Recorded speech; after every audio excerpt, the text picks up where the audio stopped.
코로나19 팬데믹으로 인해서 여러 번 모임을 못 가지게 되었죠. 그 시간이 지속되면서 우리는 온라인으로 비대면 예배를 드려야 했습니다. 그러다 보니까 이렇게 집에서도 예배를 드릴 수 있는데 굳이 교회에 나가야 합니까? 이렇게 물어보시는 분들이 더러 계시더라고요. 여러분, 그런데 우리가 교회에 다닌다는 것, 교회의 일원이 된다는 것은 단순히 예배에 참석하는 것 이상의 의미를 가지고 있다는 거예요. 아마 그렇게 물어보시는 분을 보면 교회론에 대해서 잘 못 가르쳐 드렸구나, 그런 반성을 하게 되는 거죠.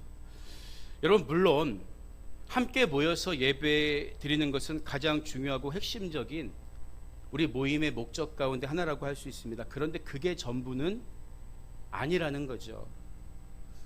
예를 들면 사람들은 모두 가족이 있죠. 그렇죠?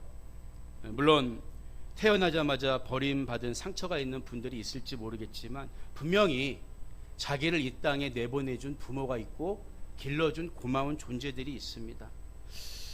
가족이 없이는, 그런 분들의 도움 없이는 아기가 온전하게 자라서 성장해서 하나의 인격체가 될 수가 없다는 거예요.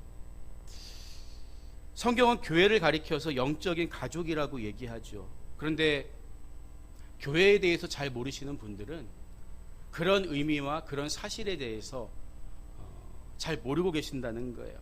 여러분, 하지만 그리스도인이면서 영적인 가족인 교회와 상관없이 신앙생활 하겠다고 하는 것은 있을 수 없는 일입니다. 성경의 가르침과도 맞지 않는 거예요.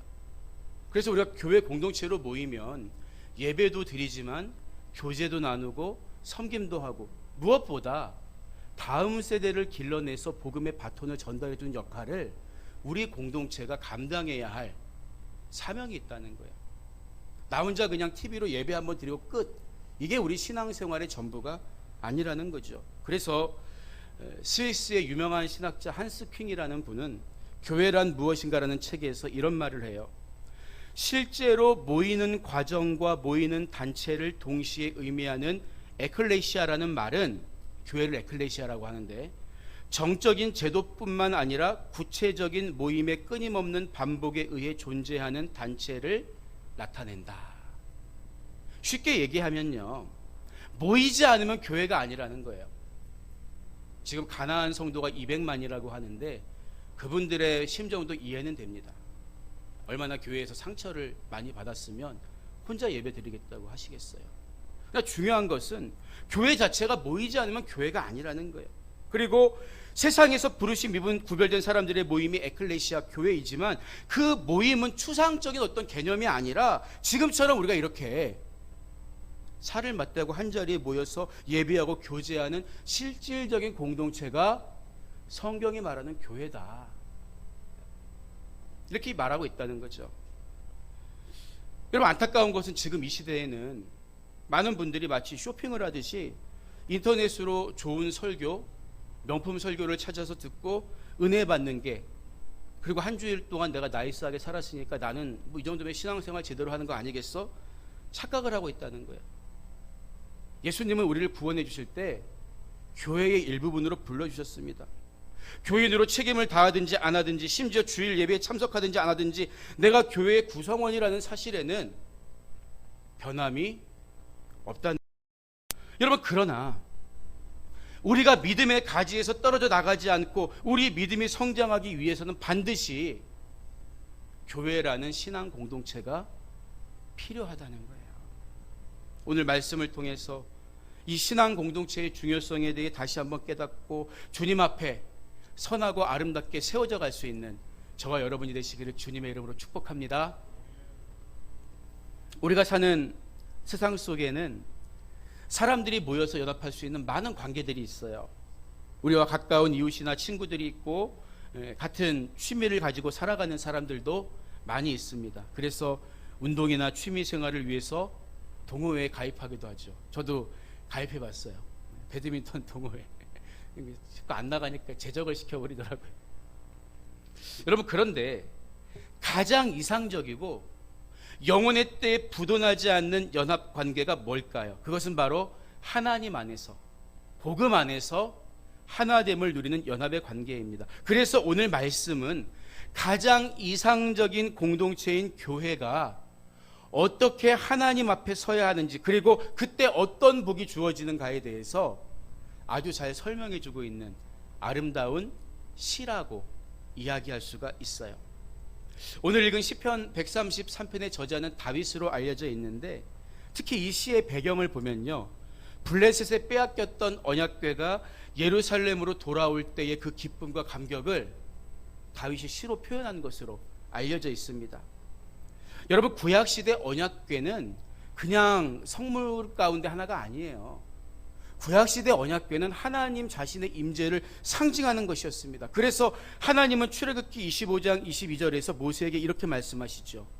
거기서 내가 너와 만나고 속죄소 위 곧 증거궤 위에 있는 두 그룹 사이에서, 이 증거궤를 이 천사 두 그룹이 덮고 있는데 그 가운데를 시은소라 그러거든요. 거기서 내가 이스라엘 자손을 위하여 내게 명령할 모든 일을 내게 이르리라. 하나님은 언약궤 앞에서 모세와 만나 주시겠다고 출애굽기에서 선포하셨습니다. 여러분, 그러니까 생각해 보세요. 언약궤를 예루살렘으로 되찾아온 사건이 가지고 있는 진정한 의미는 단순히 야, 우리 국보 1호를 빼앗겼었는데 그거 되찾았어, 여기에 국한될까요? 그게 아니에요. 예배가 회복되고 이제 하나님을 마음껏 섬길 수 있는 이스라엘 백성들이 연합을 이룰 수 있게 되었다는데 진짜 의미가 있는 거예요. 이처럼 다윗은 하나님 안에서 민족이 하나로 연합될 수 있는 모습을 바라보면서 하나님을 함께 예배할 수 있는 공동체로 부름받은 게 얼마나 큰 축복인지 오늘 우리가 읽은 시편 133편을 통해서 고백하고 있는 거예요. 그래서 특히 시편 133편은 사람들이 성전에 올라가면서 찬양으로 불렀던 노래로 알려져 있습니다. 본문 1절을 보면 다윗은 보라, 형제가 연합하여 동거함이 어찌 그리 선하고 아름다운고, 이렇게 노래하고 있죠. 여러분, 형제가 누구입니까? 형제는 사전을 찾아보면요, 형과 아우를 가리키기도 하지만 형제와 자매, 남매를 통틀어 일컫는 말이에요. 쉽게 말하면 한 부모에게 피를 물려받아서 함께 자란 모든 식구들을 형제라고 이야기하는 거죠.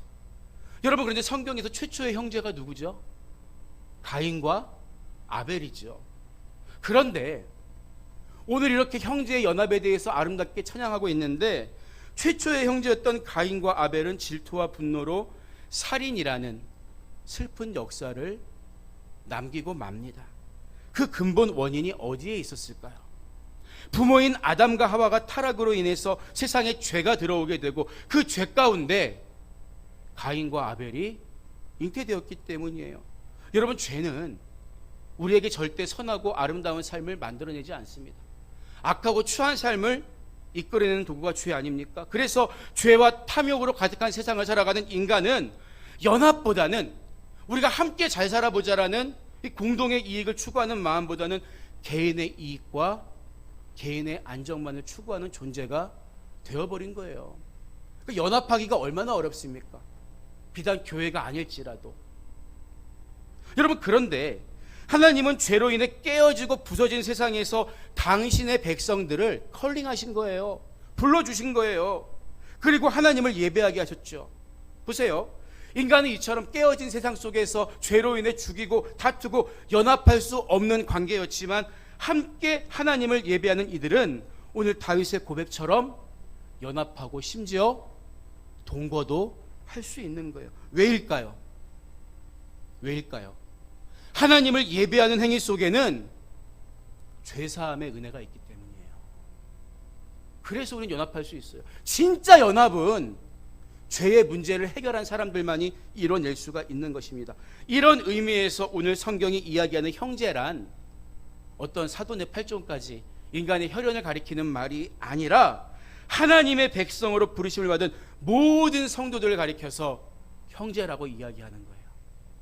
그 형제가 바로 우리들이 연합하고 동거하는 것이 얼마나 선하고 아름다운가, 이렇게 노래하고 있는 거죠.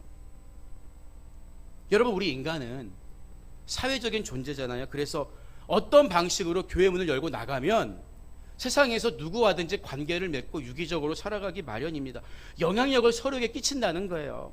그런데 이렇게 영향력을 끼치는 관계 중에는 서로에게 도움이 되는 관계만 있는 게 아니죠. 있으나 마나한 관계도 있을 뿐만 아니라 심지어 나에게 해가 되는 관계도 있다는 거예요. 여러분, 사실 생각이 다르고 가치관이 다른 사람과 함께 연합해서 관계를 맺는다는 것은 너무나 힘들고 어려운 일이에요. 그런데 사람들은 그럼에도 불구하고 관계를 왜 맺습니까? 눈앞에 보이는 이해관계 때문에. 여러분, 그런데 성경은 그런 이해관계 때문에 관계 맺지 말아야 할 사람과 연합했을 때 하나님의 징계가 있다는 것을 분명히 가르쳐주고 있습니다. 남유다의 왕 여호사밧은 하나님 앞에 선한 왕으로 평가받는 대표적인 성군 가운데 한 명이었어요. 그래서 모압과 암몬 연합군하고 전쟁할 때 성가대를 제일 앞세우고 찬양하면서 나아갔다가 이긴 왕이 바로 여호사밧 왕 아닙니까? 그런데 그런 여호사밧 왕도 이해관계 앞에서 무너질 때가 있었어요. 그래서 북이스라엘의 악한 왕 아하시아와 연합해서 무역으로 돈을 벌 방법을 꾀하지요. 그래서 다시스로 보내기 위한 배를 에시온 게빌이라는 곳에 만들어서 배를 띄우는데 그들이 만든 배는 다시스로 가기도 전에 부서져 버리고 맙니다. 이게 우연히 일어난 일이 아닙니다. 역대하 20장 37절의 말씀을 보면 하나님께서는 엘리에셀이라는 사람을 통해서 왕이 아하시아와 교제함으로 여호와께서 왕이 지은 것들을 파하시리라 예언하게 하셨는데 그 말씀 그대로 이루어진 거예요. 여러분, 그래서 우리는 복음을 제쳐두고 우리 신앙 제쳐두고 야, 연합이 좋은 거래, 무조건 연합하는 게 능사가 아니라는 것을 기억해야 합니다. 하나님이 기뻐하시는 연합, 가치 있고 우리 신앙과 인생에 유익을 주는 연합을 도모하고 추구해야 하는 거예요. 더 나아가서 동거하라고 이야기하고 있는데, 여러분, 동거는 뭡니까? 우리 마음과 뜻을 한데 모으는 게 연합이라면 동거는 그것보다 한 단계 위에요. 그야말로 한 집에서 함께 먹고 함께 자고, 이게 동거잖아요. 보통 우리는 이렇게 한 집에서 먹고 마시고 함께 생활하는 사람들을 뭐라고 부르죠? 가족이라고 부릅니다. 가족. 따라서 이 말은 진정하게 연합을 이루는 하나님이 기뻐하시는 이 신앙 공동체는 말로만 형제님, 말로만 자매님 이렇게 말하고 끝나면 된다는 거예요? 아닙니다. 동거의 삶까지 이뤄낼 수 있을 정도로 가족과 같은 친밀한 교제가 너무 중요하다는 거예요. 목사님들하고 이야기하다 보면 요즘 교회 안에 성도님들이 너무 팍팍해지셨다는 거예요. 그 이유가 뭘까? 가만히 생각해 봤더니 교제가 2년 동안 없었어요. 뭐니 해도 제일 좋은 교제가 뭡니까? 식탁의 교제 아닙니까? 조금 분주하고 봉사하시는 분들이 힘드시죠. 너무 감사해요. 하나님의 복이 2배로 있기를 축복합니다. 근데 그런 분들의 수고로 인해서 우리가 교제를 나눌 때 성도들이 얼마나 친밀해집니까? 한 가족같이 되는 거예요. 그래서 에베소서 2장 19절을 보면요, 그러므로 이제부터 너희는 외인도 아니요 나그네도 아니요 오직 성도들과 동일한 시민이요 하나님의 권속이라, 이렇게 이야기하는 거죠. 여러분, 권속이란 말은요, 사전적으로 같은 가장을 두고 있는 한 식구를 말하는 단어예요. 지금은 핵가족이 되어서 뭐 3대는커녕 4대는커녕 3대가 살고 있는 집이 거의 없지만 한 가장을 둔, 한 뿌리를 둔 많은 식구들이 권속이라는 얘기입니다. 여러분, 예수 그리스도로 인해서 우리는 한 마음으로 하나님을 아버지라 부를 수 있는 진정한 신앙, 가족, 공동체가 된 거예요. 이 은혜를 항상 기억하고 하나님 안에서 한 마음과 한 뜻으로 교제를 나누면서 세상에 복음을 전하는 삶을 살아내는 것이, 그리고 다음 세대를 길러내는 삶을 살아내는 것이 진정한 연합이고 동거하는 모습이라는 거죠. 여러분, 인간은 다 거기서 거깁니다. 사람들이 볼 때는 굉장히, 야, 어떤 분은 굉장히 고결해, 우리와 급이 달라, 이렇게 판단하고 생각할지 모르지만, 여러분 비행기 타고 하늘에서 내려다보면 10층이나 2층이나 차이가 없어요.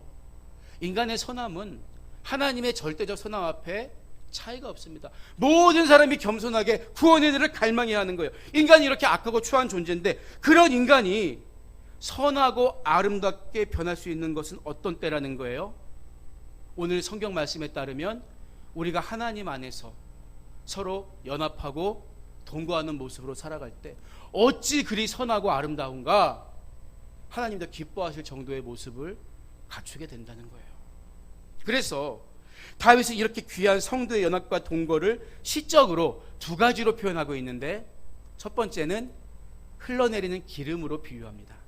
두 번째는 땅을 적시는 이슬로 비유하고 있어요. 우리는 흔히 농사가 잘 되는 땅을 가리켜서 어떤 땅이라고 말하죠? 기름진 땅, 기름진 땅, 이렇게 말해요.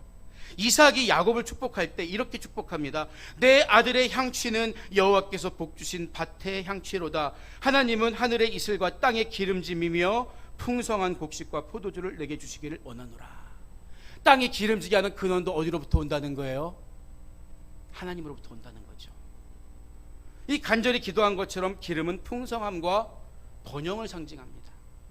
그런데 성경에서 기름이 갖는 또 하나의 중요한 의미가 있어요.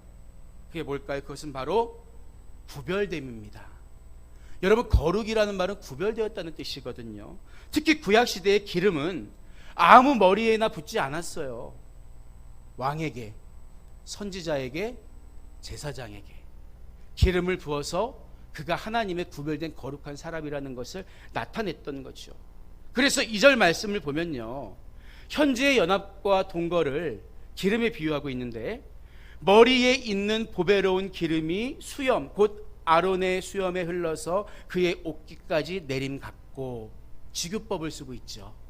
형제의 연합과 동거가 기름이 아론의 머리에서부터 수염을 타고 옷깃에 흘러내림 같다, 이렇게 표현하고 있는 거예요. 여러분, 왜 기름 붓는 게 아름다울까요? 왜 아름답다고 했을까요? 여기서 먼저 머리에 있는 보배로운 기름, 이 보배로운 기름이라는 말은 원어를 보면은 구별된 기름을 의미합니다. 그냥 아무 기름이나 제사장 머리에 붓는 게 아니에요.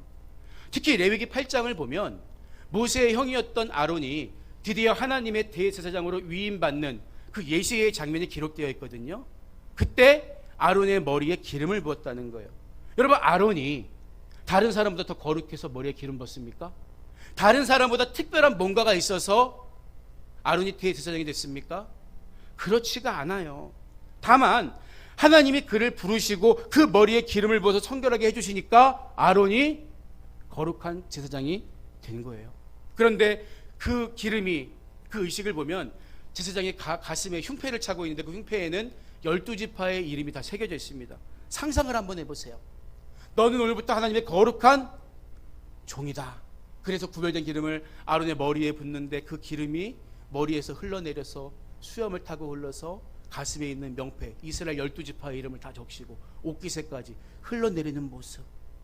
그 장면을 바라보는 사람들은 그게 뭔지는 잘 몰라도, 아, 우리는 정말 특별하게 구별된 백성이구나, 이걸 깨달았던 거죠.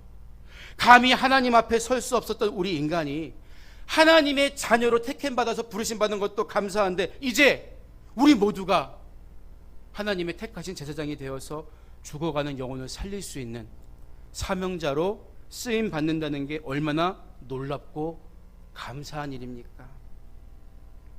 이게 어떻게 가능하게 된 거예요? 하나님이 기름을 부으신 것처럼 우리를 거룩하게 예수의 피로 구별해 주셨기 때문이에요. 그래서 다윗은 한 마음으로 모여서 하나님께 예배하는 성도들의 모습을 바라보면서, 그들의 연합과 동거를 바라보면서, 야, 정말 선하고 아름답다, 이런 구별됨이 이 모임 가운데 있구나, 이렇게 노래하고 있는 거죠. 이처럼 거룩, 구별됨이란 선하고 아름다운 것이다. 여러분 기억하시기 바랍니다. 선하고 아름다운 게 뭐예요? 거룩한 거예요. 그리고 이어지는 3절의 전반부를 보면 다윗은 두 번째로 성도들의 연합과 동거가 얼마나 아름다운지 그 사실을 땅을 흘러 적시는 이슬에 비유하고 있죠. 헐몬의 이슬이 시온의 산들에 내림 같도다. 오래전에 이스라엘에 갔을 때 골란 고원에 올라가서 헐몬산을 바라본 적이 있어요. 이 골란 고원이 시리아와 지금 경계가 되고 있는 곳, 이스라엘 이 동북 쪽의 최북단인데 그곳에 가면 헐몬산이 보입니다.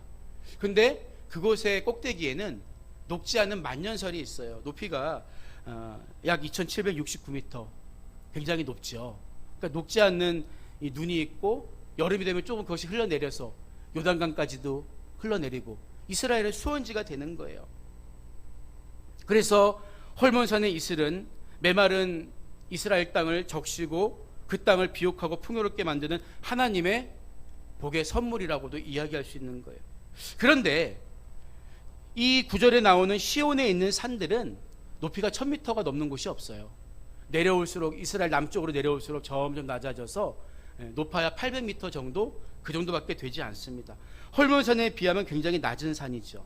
여러분 한번 상상을 해보세요. 지금 우리가 시편을 읽고 있잖아요.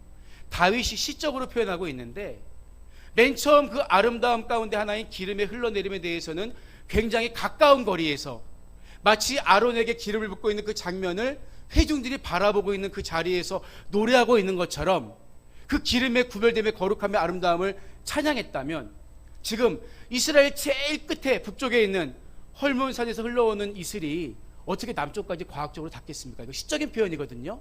그런데 그 살리고 생명을 주는 그것이 이제는 온 이스라엘에 퍼져서 모든 죽어가는 것을 살리는 그런 능력이 된다.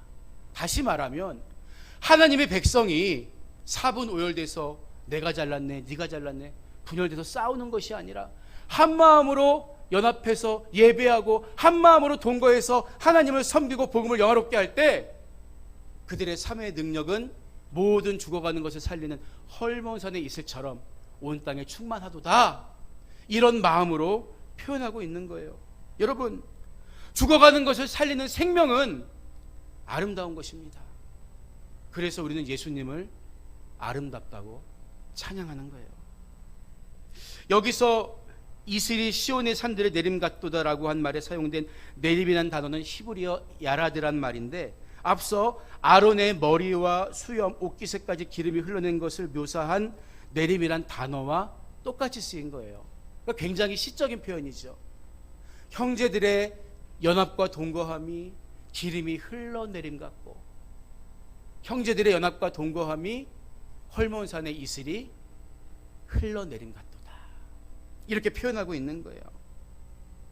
이처럼 우리들이 복음 안에서 하나가 되어서 그리스도를 전하고 그 향기가 계속 퍼져나게 하는데 쓰임받을 수 있는 하나된 공동체가 된다면, 우리들로 인해서 이 메마른 광야 같은 세상에 놀라운 이슬 같은 은혜가 임하며 계속해서 그 열매들은 생명을 가지고 맺혀가게 될 것이다. 이 사실을 오늘 우리에게 보여주고 있는 것입니다. 공동체가 누리는 소망과 기쁨이 있다는 거예요.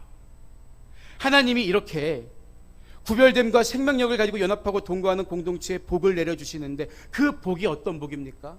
3절 후반부 말씀을 보면요, 거기서 여호와께서 복을 명령하셨나니 곧 영생이로다, 영생이로다, 이렇게 말하고 있어요. 여러분, 아름다운 신앙 공동체가 한 마음으로 하나님을 예배하는 그 자리, 거기에, 바로 지금 여기에 하나님이 복을 내려주시는데, 그 복이 뭡니까? 영생이라는 거예요. 여러분, 이 사실이 얼마나 놀랍습니까? 여러분, 구원은 분명히 개인의 문제가 맞습니다. 내가 잘 믿어야 구원받는 거예요. 그런데 하나님은 그 구원의 놀라운 비밀을 교회를 통해서 우리에게 보여주신 거예요. 구약시대에 교회는 없었지만 하나님은 다윗의 이 시를 통해서 장차 영적 이스라엘이라고 할 수 있는 교회가 하나님이 주신 구원의 방주로서 그 중심의 역할을 하게 될 것이라는 사실을 우리에게 미리 깨닫게 해주신 거죠. 그래서 신학자 어거스틴은 하나님을 아버지라 부르면서 교회를 어머니로 섬기지 않는 사람은 구원을 받을 수 없다, 이런 유명한 말을 하기도 했어요. 교회는 우리 믿음을 지켜주는 신앙 공동체일 뿐만 아니라 또 다른 사람을 불러서 하나님의 구원의 은혜를 전파하는 이 시대의 구원의 방주이기 때문입니다.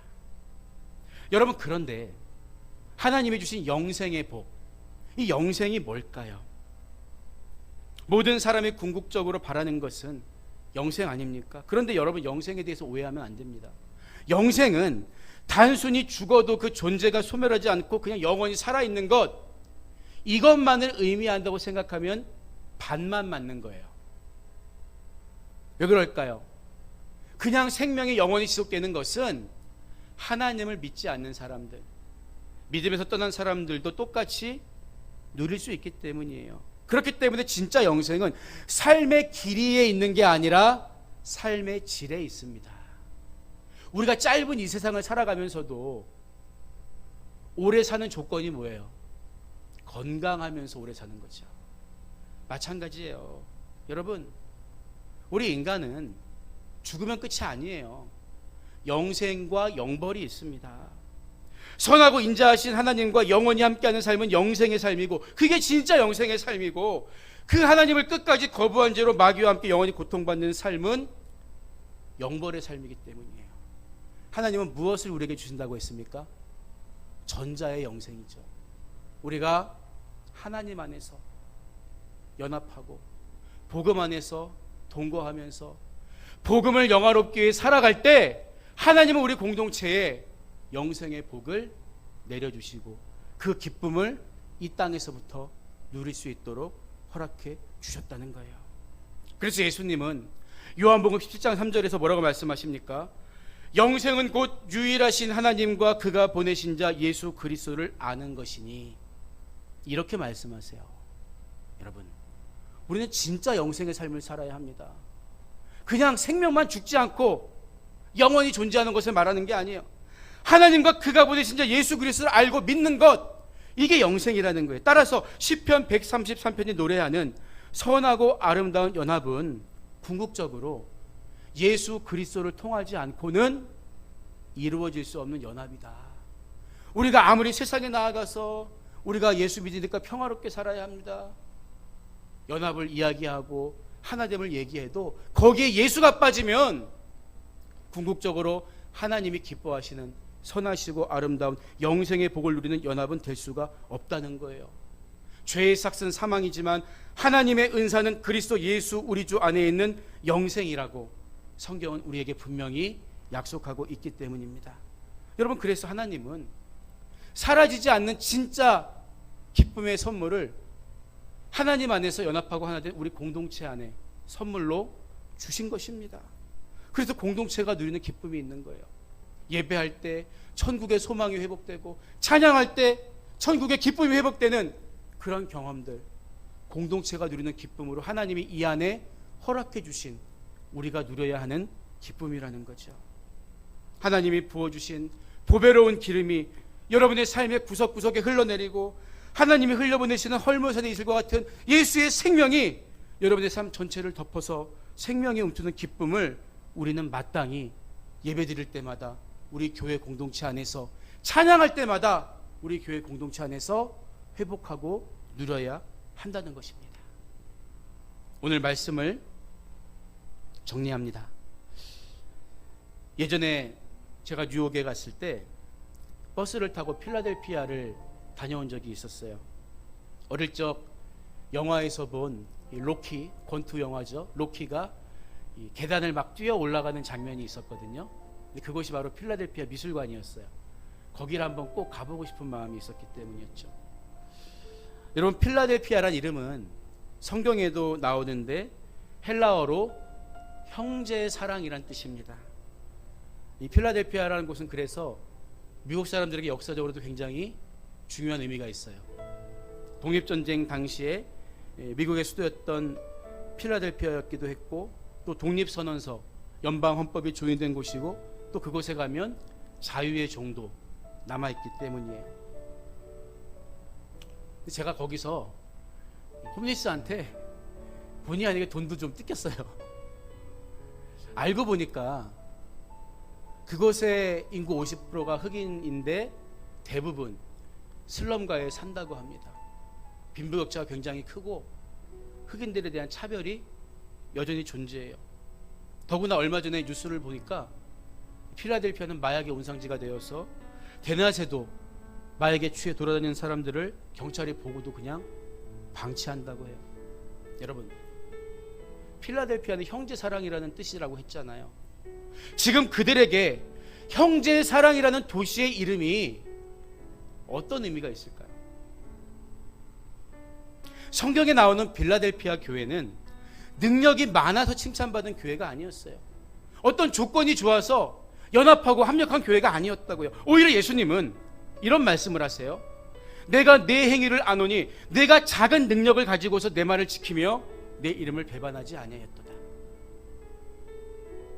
형제사랑이라는 이름을 가지고 있는 필라델피아 교회는 능력이 적음에도 불구하고 그 적은 능력으로 서로를 사랑하고 연합하면서 주님의 칭찬을 들은 교회였다는 것입니다.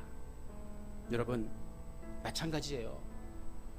아마 물어보면 우리에게는 저 사람과 함께 뜻을 같이 할 수 없는 이유가 10가지도 넘을 사람들이 있을 거예요. 많은 이유 때문에, 심지어 예수 그리스도 안에서조차 나와 처지와 형편, 생각이 다른 형제 자매들하고 연합하지 못하는 것이 우리의 모습은 아닙니까?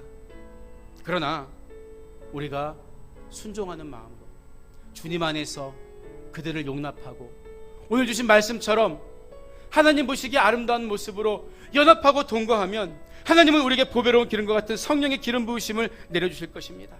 우리가 그리스도 예수 안에서 복음을 영화롭게 하는 삶을 살기 위해 연합하고 동거한다면 하나님은 우리를 통해 헐몬산의 이슬과 같은 놀라운 생명을 세상을 향해 흘려보내게 할 것입니다. 교회는 주님의 몸입니다. 그리고 주님의 몸인 공동체가 누리는 영생의 기쁨이 우리 안에는 있어야 하는 거예요. 여러분의 인생 가운데 항상 이 기쁨을 바라보면서 누리며 살아갈 수 있는 귀하고 아름다운 주님의 몸이 되시기를 주님의 이름으로 간절히 축복합니다.